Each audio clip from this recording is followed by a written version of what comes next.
It's the Gamesight podcast. Welcome to this episode of the Gamesight podcast. So we have on here with us the wonderful, the amazing Christian Thomas. So what Christian does here is he's a genius who understands the brain side and the sales side. So he has this unique intersection where he comes into our sales calls and he talks about the product and explains the numbers. Did I miss anything, Christian? Well, officially the lead solution engineer, and I lead the solution engineering and support team here. So that's new. And yeah, I think that's a pretty good explanation. We talk to customers about our product, and that takes a little bit of technical knowledge, takes a little bit of sales knowledge, and being able to blend that together is a unique skill set that you need for this role. So yeah, super excited to do that for Gamesight. Yeah, I totally forgot you just got promoted, right? Whoa, Yes. congrats. Yes. Thanks. Deserved. Yeah, it's exciting times. Exciting times. I guess we can go into like how it's made for the Gamesight product, right? I'm sure you've been doing these sales calls all day, but here's another one. Sure, yeah. If you want to go into it. Yeah, it's what I do. So Gamesight, the attribution product, it's built for marketing teams, specifically for PC and console games. So for a long time, marketing teams have been in this kind of weird position where they've got a budget and they're tasked with making the most out of that budget. And what they're supposed to be doing is spending money to drive people into the game, right? So they're putting ads in all these places like Facebook, Google, Twitter, TikTok. They might even have some other stuff that they're doing that's not specifically ads, but companies are really big on their own social accounts now, even gaming companies, to push updates and stuff and notify people of new content that's coming out. So they're doing all of this stuff, not really sure if it's working or not, because what happens is somebody clicks on the ad and they end up going to the website of the game, or maybe they go straight to Steam or Xbox and they make a purchase. And those people have no idea if that worked or not, right? The marketing team has no idea if that worked. They're really relying on things like how many people clicked on my ads, how many people saw my ads. Maybe if I drove them to the website, how many people ended up clicking the buy on Steam button. They don't actually know that they bought it. They just know that they clicked it. So Gamesight solves that problem for marketing teams, helps them understand what's actually working and what's not, so that they can look really good at the end of the year and say, hey, we reduced all these like metrics that are really important for marketing teams. They'll say things like cost per acquisition, return on ad spend, all of these industry terms that are really important for them that say, we're making good decisions with the money that you've given us for marketing. So that's what we do. We help them do good at the end of the year. We help them look good, help them make sure that they're hitting those goals that they have. Amazing. Really good overview of our product in case anyone doesn't already know. Imagine not already knowing what Gamesight does. We get such good word of mouth. It's crazy. Like, we have a lot of people come to us today and they're like, yeah, I have a friend that works at such and such company and they're using Gamesight, and they're like, you guys have to get on Gamesight. Like, you don't know about this? So we get a lot of word of mouth stuff. We're big in the industry. Getting bigger. God. I feel kind of popular. Gamesight's kind of popular. Yeah, it is something that like companies have been needing, right? Like it came out of like a need. Well, yeah, to that end, like there's been similar things for the mobile world for a long time. That's the crazy thing, is that mobile games figured this out a long time ago, but just the ecosystem for PC and console is just different, and no one had figured it out yet. So we're kind of in this interesting time right now where it's all very new. Like, we're educating a lot of marketing teams on this ourselves, helping them understand what's possible, just because the tech is so new for them. So yeah, and we're the only ones really doing it right now. So it's a really exciting time to be here. So we are pretty new in this space. What do you think sets us apart from, I guess, like other companies that also do like data attribution? Well, just the fact that we can do it for PC and console. So we do run into people from time to time that provide other attribution solutions for other industries. And those attribution solutions work great for those other industries. So like an example that I use all the time is, if you have your t-shirt store, you're selling t-shirts out of your garage and you've got a website and you've got a little bit of ad spend that you're throwing out there every month for Facebook ads, you can use a Facebook pixel on your website or Google Analytics pixel on your website to help you understand if those ads are performing, right? So help you understand if someone clicked on that ad, did they actually end up making a purchase decision? You can see all the things that Gamesight shows you for PC and console games, right? You can see which campaigns are working best, which ad types are working best. Is there a certain messaging or certain type of creative that works really good? And you can double down on that stuff. So sometimes we talk to customers that have tried to apply this type of technology for PC and console games, and it just doesn't work. Like the ecosystem is different, and these tools only help really up to the point of the website, and they kind of fall off after that, which is really the critical thing, right? Like all the good stuff is happening downstream of the website. All the good stuff is happening on the Xbox storefront or Steam storefront where they're making a purchase, once they're actually in game, making a purchase decision once they're in game. So that's where all the important stuff is happening. And so when we run into competitors, what we usually find is they're not even really competing on the same thing. We can help them measure all that stuff on the website, but they're really missing what's important for marketers, which is all happening in the game and on those storefronts where those tools can't really help them. That's crazy how that works, actually. So we work in the game to track things like conversions. Right. It might be a minor distinction for some people, but I think it's pretty important to say that we're not actually in the game. We're on like the server side, so we only get like a small subset of telemetry. So it's only stuff that's happening that's important for marketing teams. So we don't see everything, of course. We just see like somebody started a game, somebody made a purchase decision. We're seeing those types of things. Right. Like whatever the developer themselves set up as well. Yeah, exactly. Yeah. So there's nothing in the game. I really want to go into like industry trends and like unique things that you've been seeing. Anything that comes to mind? On industry trends, so I think something that we're going to start seeing more and more of, and it's one of those things that I think gets pushed a lot before it's actually really happening, but we are starting to hear a little bit about it from customers, which from me starts to make it feel a little bit more real. And that's in-game advertising. I have mixed feelings on this. I mean, there's a lot of ways that it could be done poorly and a few ways that I think it could be done well. I think the problem is like it's low-hanging fruit, right? Like the gaming industry is $100, $200 billion industry every year, and it's always growing. And big brands are eventually going to want a piece of that. Like they're going to be more aggressive about trying to find opportunities to reach that audience. Non-endemics, so people like Coke, car brands, cereal brands, trying to get their IP in front of gamers. It's a super valuable audience. It's a young audience, and so I think we've seen a little bit of this in things like Fortnite, where you maybe get branded worlds. I think there are places where it could fit naturally in, areas like you're playing like a Grand Theft Auto typed game, which has like realistic satirical billboards that are obviously making fun of brands that actually exist and maybe fitting in some stuff there that could actually work. Some ways that it could be done a little bit better, but obviously tons of ways that it could be disruptive. Tons of ways that catch a lot of backlash from gamers. So I don't know. I think we're going to see a little bit more of that start to become real over the next few years. I think the industry is too big for brands to ignore for too much longer. Dang. In-game advertising. Do you feel like it's inevitable?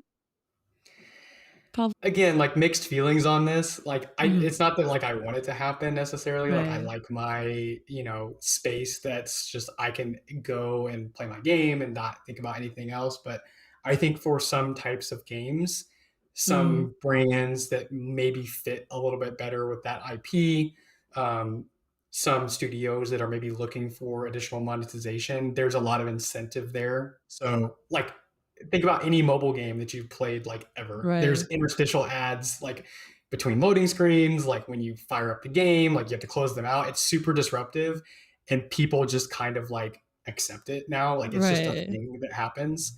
I hope that it doesn't get that disruptive for games. And I don't think it'll happen for all games, but I think for maybe certain genres, maybe certain companies where it could be a better fit. I think we'll eventually start to see it. Yeah. Hey, I mean, I'm just thinking about, I don't know if you've played Roblox recently.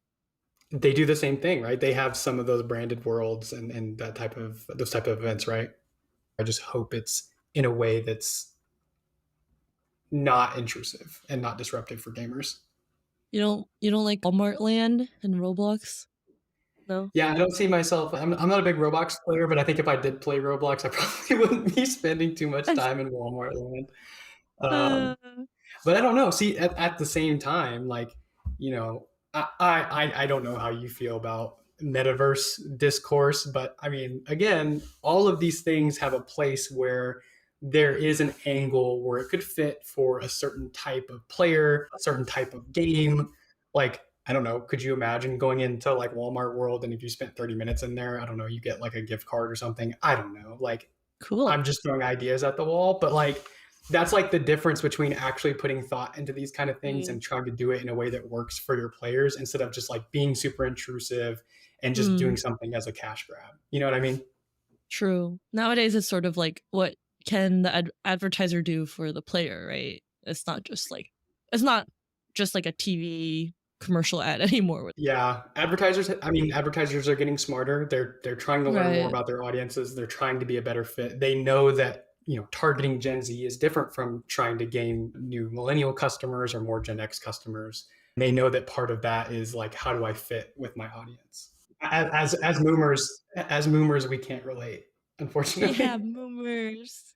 We Mhm. avoid detection by Yeah, all under the radar. advertisers. We move in Yeah. stealth. Yeah. Yes. Yeah. Well, in the advertising space, I mean, I think that people's embracing of influencers, I like that. I think that's very cool. I mean, I have been watching Twitch for a really long time. Like I'm not like Uh, loyal to any particular streamers, but I bounce around a lot. And it's really cool to see how that community has grown from being something that you might be afraid to tell like your parents or something like, oh yeah, I'm a streamer, to like people legitimately getting large brand deals from gaming companies and non-gaming companies because people take them seriously, because people mhm. understand that the audience that they've cultivated is valuable and Mhm. they have something to offer. Their name means something. And when they talk about something on a stream, like it's going to mean something to the people that watch that stream. Obviously that cuts both ways, like that could be good and Mhm. bad, but to see the trend of like seeing the gaming community maturing in that way to where there are those opportunities for big personalities, for people that are great at games, people that are fun to watch. Like I like that trend. I hope we keep moving in that direction. Yeah. I love the idea of like indie creators being able to create their own platform and even becoming legitimized, like you said. Of course, yeah, there's a lot of ups and downs, a lot of fires on the internet every day. But for the most part, like you said, it is like a cool thing, right? I think I read somewhere that like 1 out of 6 kids wants to be like an influencer when they grow up. This is us consuming that like scare tactics like media where it's like, do you know what kids are doing these days? Like, But are yeah. you tracking their screen time? Like, Yeah. But like, yeah, I mean, it's a legitimate thing. Like people, like young people, they idolize, streamers because they're relatable, right? I mean, they mhm. are normal people, right? They're not like Mhm. movie stars, they're not sports athletes, these things that seem unattainable. They're a person that has a webcam and a mic and they play a Mhm. game and they've cultivated this community of other people that are like them. And once you get to a certain audience size, that becomes super valuable. I have like friends that have like kids or like they have young cousins and stuff, and they just like they're always on the iPad and they're watching streamers play games. And I'm like, Oh that's wow, crazy. Like I do that too. It's just that's like so cute. Yeah. everyone, yeah, it's like everyone does it. But like I started doing that when I was like 13 or 14. They're doing it at like very, very young ages. And then there are older people here that can like cite streamers by name. And I'm like, oh my gosh, it's a huge audience. And I'm happy to see it continue to mature and grow in that way. Yay! I think the hope is just on that path to growth. May it be as not cringe as possible. That's my hope. Yes. Just part of the growing pains, right? Like we're talking Mhm. about, young to like young adult people. these are people without media training. These are people like Right. getting this platform for the first time. They're gonna make mistakes, and I think it comes with the territory. People will learn from other people's mistakes, and you hope Mm, that will continue to happen as mhm. the community matures. But yeah, you're definitely right. Yeah. I think for me, it hit when I went to a friend's house, and on their smart TV, the main program they had open was Twitch. Like, they wouldn't go to, like, Netflix or Hulu or whatever. Like, the streaming site they used was Twitch.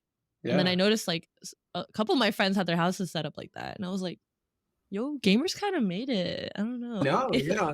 People legitimately like search for information on TikTok now. Like that's a thing that people do. Like you want to like find something out. You're like, okay, who's talking about these topics? I guess I'm old because I don't do that. But I will go YouTube things, and like that's different from how Yeah, my true. parents, yeah, search for information. So things are Yeah. things are different. Things are changing. If nobody got my back, what is it, like the random math YouTuber who's teaching me like advanced calculus, like he got my back. Yeah. Oh yeah, everybody has those people. Like the Yeah. one person that helped you get through a class, like it has like Yeah. 100 subscribers on YouTube, but they're like the best like Calc 2 creator on YouTube. Can we sponsor those guys? Yeah, yeah. Yeah, Yeah. we need to find them, do an influencer activation for one of those guys. It's the Gamesight podcast. The data trends that tend to be pretty cool. I guess we were talking about TikTok a little bit before, but it's grown a lot in the gaming industry just in the past year. I mean, we've seen the growth for how much people were using it just like a year ago to now it's exploded. So gaming companies are Mhm. taking it seriously as a place to serve ads. That audience is super valuable. We've been talking about how much like younger audiences are on TikTok, and those brands are super valuable to gaming companies because they want these loyal audiences for their games. They want to go where the most people are, and right now that's TikTok. So that's been a huge change that I've seen just on the data side. The amount of people that are like now asking us, like before we were getting, maybe a year ago we were getting people saying like, should we be advertising on TikTok? Like, is that a smart Right. thing? Like, is that gonna be worthwhile for us to spend our money there? And now they're like, you guys support TikTok, right? We're like, yeah, Yeah. yeah, Like, we need we can help you. TikTok. Yeah. Yeah, we can help you with TikTok. So Nice. Actually, I mean, first of all, do you think it'll get banned? They've been talking about banning it. There's like another push in Congress, but I know they've been talking about banning it since it's been out. So is it really? dude, I don't know. My radar is so Yeah. broken on these kind of things. Like I think ultimately what we see, I find it very hard to believe that we get like a full a full ban, just like across the board, Mm. even like countrywide. I think what we might actually see is maybe they start age gating some things. Oh They yeah. start maybe banning it on like specific devices. Like I think some government employees maybe are not allowed to have it on their Oh government yeah. phones. I think we maybe see some stuff like that, some small like targeted restrictions. But I think it's too popular. I think there's too much investment into the platform from, I mean, we've been talking about Mm. these brands pumping a lot of ad dollars and revenue, lots of influencers that are like specifically TikTok influencers. So there's like a lot of, True. I think there's a lot of attention on it right now. People would riot. All the children would take to the streets. All the Zoomers, like that, Yeah, all the actually, Zoomers. you'd have to actually play out that scenario of like, would you rather fight like 100 ducks or like 110-year-old? Like, you'd have Oh to my actually god, prove that out. that's so funny. Yeah. They'd be like, "Yo, no cap, that was not busted." Yes, screaming Yeah. slang terms at me that I don't understand. That would ruin me. Like that's it. I would just I would know that they were making fun of me, and like I would just give up. I'd be like, okay, We'd be like, I'm sorry. "No." You win, Zoomers. You Yeah, get you TikTok win. back. For TikTok, we've done a couple of campaigns, and we actually looked at the aggregate data in our 2022 ad network report, right? And I think the Yes. finding was actually that, like, while TikTok has like really high exposure, people don't really tend to like click through the ad. They just like see it and then they, swipe past. It's very high speed, right? Like that's part of Mm. the platform is it's geared towards short-term content and getting through things like quickly to find the stuff that you like. So yeah, there are some limitations on tracking that for ad performance if there's no Mhm. click, but there might be some changes on that soon on the TikTok side Oh to help yeah. advertisers. So we'll see on that.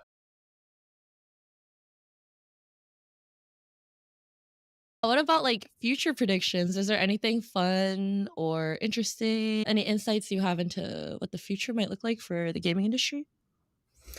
Ooh, I wish I just had a crystal ball where I could just see what was coming. I don't have anything like probably super enlightening. I think anything that I would say would people would just be like, oh duh. But I'm not a VR guy. Like I had never owned a VR Oh. headset, but I like the potential of VR. I like the idea of it. I think it's still probably a little expensive for a lot of people, and I think a lot of the experiences are maybe things that people can experience better on PlayStation or Xbox or like Steam. But I think that's changing. I've seen some Mhm. unique stuff in the past couple of years that really make the most out of VR.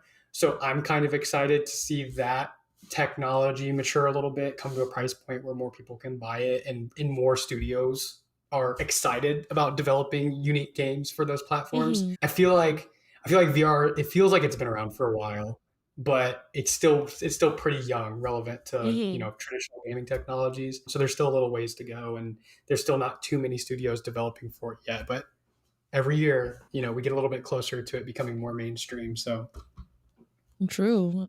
I mean, Among Us VR popped off for sure. It like revived the game actually. yeah. Yeah. The Half-Life VR game looked great. Like that almost got me. Like if I would have had the money to spend at the time, I probably would have bought a headset just to play that game because that's like sometimes that's the kind of thing that happens, right? Like there's a tipping point where the price Mm. range gets to just the right spot. There's a big enough or exciting enough game or IP that releases on that platform, and then all of a sudden, like it hits that tipping point and becomes mainstream. So I don't think we're there yet. I think we'll get there. I think there's still some like kinks to work out with the technology, and the price point needs to come on down a little bit, but it's coming. It's coming. I don't know when, but I can see it. Heck yeah. Definitely think there's a lot of ups and downs with like the metaverse and VR and stuff like that. But it's definitely it's here to stay, I think. And there's like a lot of exciting things people are doing. So yeah, I Everything mean, has its place, right? Like it's one of mhm, those things that we were talking about before. There for all of these different technologies, VR or just maybe the metaverse or in-game advertising, like all of this stuff, it won't work for everyone. It won't work for every game. It won't work for every player, every game studio, every genre. But each one of those things has its place. So like, is metaverse going to be the like, you know, utopian dream that like maybe people like evangelize it to be, or like, people that are probably incentivized to evangelize it? I don't think so. But I think all of those things have a place for a certain function and a certain group of people and mm, certain type of, either player, if it's a game that we're talking about, or company, if it's someone adopting some metaverse technologies to make remote work easier or something like that. yeah. So it's I feel like in the age of like social media and the internet, people like hype things up a lot. They like overvalue things, overinflate like the true functionality of like this kind of tech, and it's all What, about internet hypes things? No, no, yeah, never. yeah, no, no way, yeah. Yeah, so I think a lot of that I think especially in, like, the last year or so, like, crypto crash, like, metaverse, like, Facebook or excuse me, like, Facebook also known as Meta, sort of, like, exploded, Mm. right? And, like, I think a lot of, these inflated ideas have sort of readjusted, but I almost think that, like, it's sort of a good thing for the industry, right? Because now the real players, like, they don't need to worry about, like, the stigma. They can just focus on creating a good product. Yeah, Yes. and there's a thing about technology, right? Like, I guess, I mean, maybe this is cliche now. I thought it was enlightening when I first heard it, but like they say that history doesn't repeat itself, but it does rhyme. Technology has a Whoa. similar type of pattern that it follows a lot of times. So some new emerging technology will come out. It'll make a big splash. People will get super excited. Hype will be crazy. And then people realize like, okay, this thing is like 10 years too early. it's way too expensive, or it's not practical, it's not useful, the audience isn't there yet. This, you can look at basically anything that we use today and find this pattern. Smartphones did it. I have an Apple Watch on right now. That was the same thing. Like, this technology was conceptualized and prototyped like in the 80s and didn't actually become mainstream until like 5 or 10 years ago. So this type of thing happens with everything. I think the same thing will happen with Web3 technologies. Gaming seems like it's a good fit, but there's a lot of bad ways to do it. There's a few good ways to do it. Yeah. Stuff like that. Yeah. So there's bad ways and there's good fits for these technologies for certain things. Like, we've seen this with CSGO for a while. Like, there's a whole marketplace for just owning actual in-game items. But there's like a whole off-game economy where you can do this type of exchange. So it's been proven out that there are people that are willing to accept this kind of thing. It's just, first of all, there has to be a fun game. People have to be able to interact with the technology. Like, Web3 is still kind of hard for most people to conceptualize. So it's not mainstreamable yet. So it's got a ways to go. So like, we're kind of like at that hype cycle. If you look at it at a curve, there's the big tall hype cycle at the beginning, and then it hits this trough of despair and shame, and then eventually comes out into like this mature technology that people can actually use and enjoy and interact with. Yeah, thank you for the your trough of insights. despair. You like that? Yeah, Like the I trough like of that. despair. Sometimes you're in the trough of despair, but it means that you're climbing out of it, you know. Exactly. Yeah. Always looking forward and upwards. Yes, we're positive here on the Gamesight pod. Yeah, I guess we're still a pretty small department, right? Because we're still a small company, but we're growing really fast, and I just think it's super exciting to be a part of a company that's growing and gives people opportunity to take ownership of things and lead. And, you know, we do have a great team on the solution engineering and support side. So, you know, small team, but full of rock stars, I think. I love that. Rock stars. We got data rock stars. Yes. Yeah, it's me and Mark today. We'll continue to grow that as the company grows, but yeah, starting small. I feel like I interact with Mark the least on the entire team.